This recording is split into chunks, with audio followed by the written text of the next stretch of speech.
Hi, this is a guitar that I use for performing, for jamming, so I hope this video is of interest to either musicians, woodworkers, anybody really, but basically I'm going to walk you through, and I'm going to take my time this time, so this isn't a short video, but it's quite a highly detailed one of how I'm customizing a custom guitar.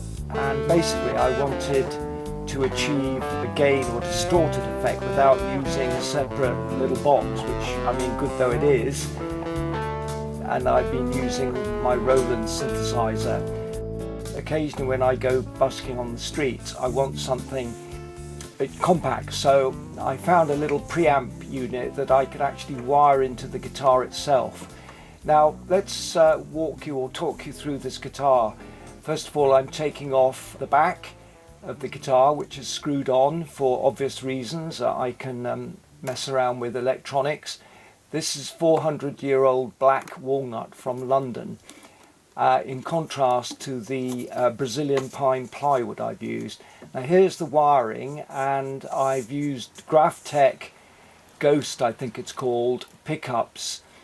There's a little switch for the battery box because the preamp needs its own power supply. You can see how I'm mounting it in a workmate, and I'm using my favorite tool, the router. Incidentally, I'm in the middle of writing a book called The Incredible Router, the revised edition. So the first thing I'm doing here is cutting a hole for that little battery switch, because I don't want to be unscrewing the back every time the battery runs out. So I'm using masking tape to both protect the wood but also to mark out the position. Yeah, the guitar is unique. It's guitar number 21, so I've made quite a few guitars. Now this is quite a fiddly operation, you know, you need a steady hand. I'm using a fairly wide bit with the router, so I'm first of all marking out more or less the center line for the middle of the hole, and it's a 20mm diameter hole I need for this little car dashboard switch that I'm using.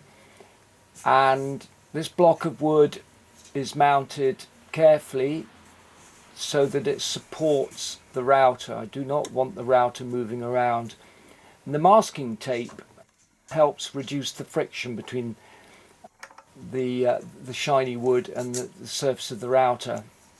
So all these little points add up. I'm using a great little cordless router. I wrote the first book, The Incredible Router, in 1989, and even then I dreamt about a cordless router, but we're 2020 now, and the only cordless routers are cordless trimmers. But it's such an advantage not having the wire, you know, the cable of a router getting in the way. And similarly, you know, with a guitar, I like to go as wireless as possible, because you can never really hear yourself when you're on top of an amplifier. And if you're on the end of a cable, you know, you're limited. So when you go wireless, you can literally go walkabouts and then listen and monitor the sound you're making. Now, here I'm drilling out the holes before I route, so I forgot to say that I just kiss the wood with the router just to define the circle, and now I'm removing the waste with a 3mm drill.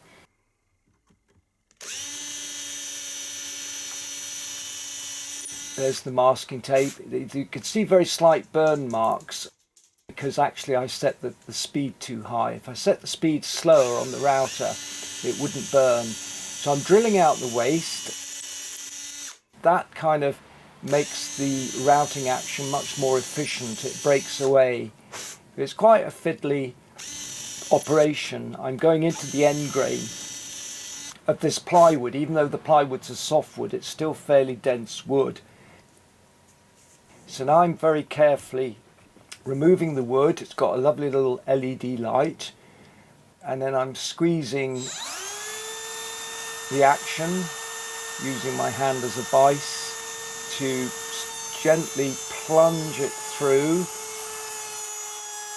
Probably about an inch thick wall of the plywood. Yeah, we're sending out smoke signals to all my YouTube followers. What's the saying? Do as I say, not as I do.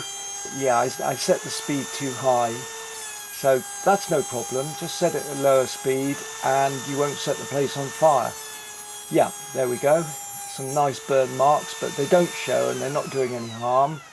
So let's take off the masking tape. Wonderful invention, masking tape. And there you are, beautifully clean hole.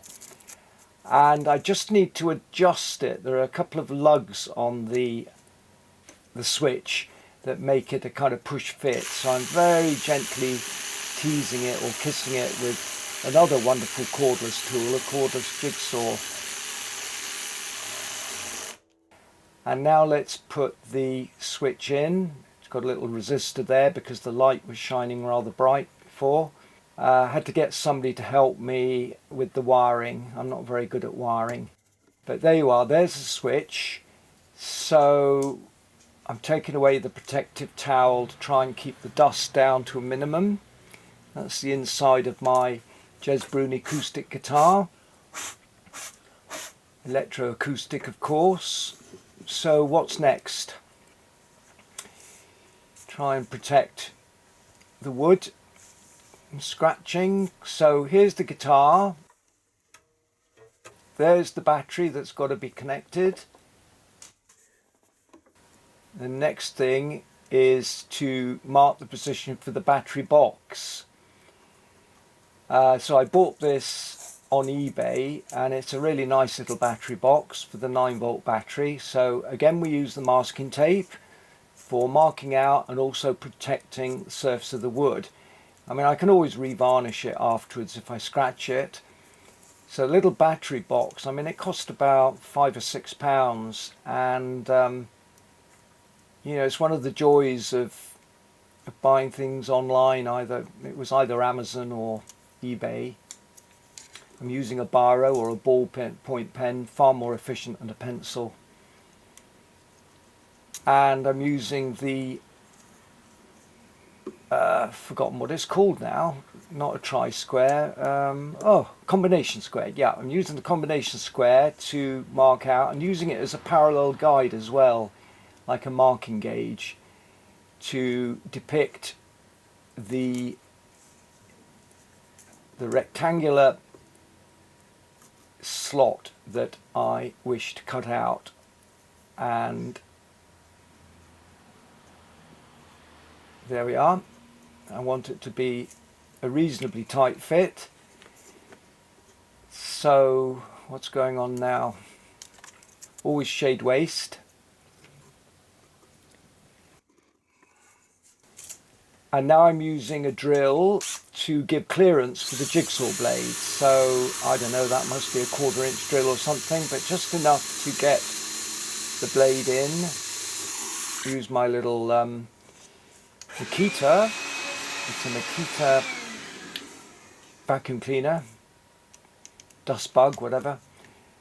So here's a little cordless jigsaw. I think it's an AEG. Really nice, lovely to handle this. And so these are the stages of very carefully removing the waste, cutting to the line but not beyond the line. The golden rule is you work to a line but you leave the line on, and as the line is left on masking tape, the masking tape comes off. So I'm just using a really coarse 40 grit aluminium oxide paper. I don't call it sandpaper because it's never made out of sand. At school we were put into detention by the woodwork teacher if we called it sandpaper. Only joking. So there we are, there's a nice fit. That's the thing about woodworking, get it right first time. Get it to fit first time. Saves a lot of messing around. So we remove the masking tape. You can see that the guitar is carefully mounted in a vise.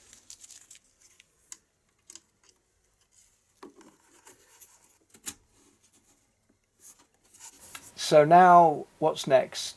Put the towel down, put the guitar down, and a bit of careful vacuuming because it's still the dust still gets everywhere, or the chippings.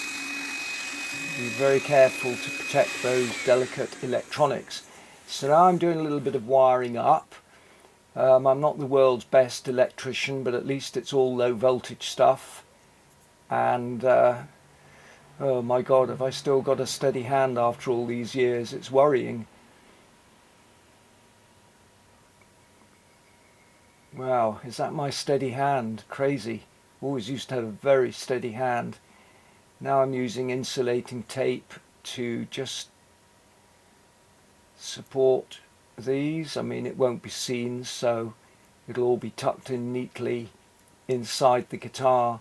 So there we are. We've got the battery holder in, the little round switch connected. Now I'm screwing the back on. It was good thinking when I designed this guitar to have access to the back.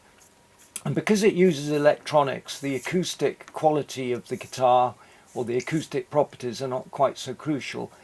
There we are, various controls, and there's the specific knob for the different positions of the gain. So I think that's it.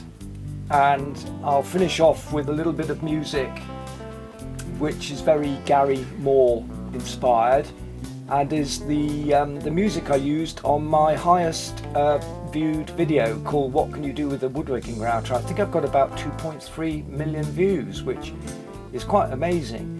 But a lot of people like the music on that, so I hope you like it on this video. So thanks very much for watching, and keep posted, please. That means subscribe and do whatever you have to do, ring the notifications bell, whatever.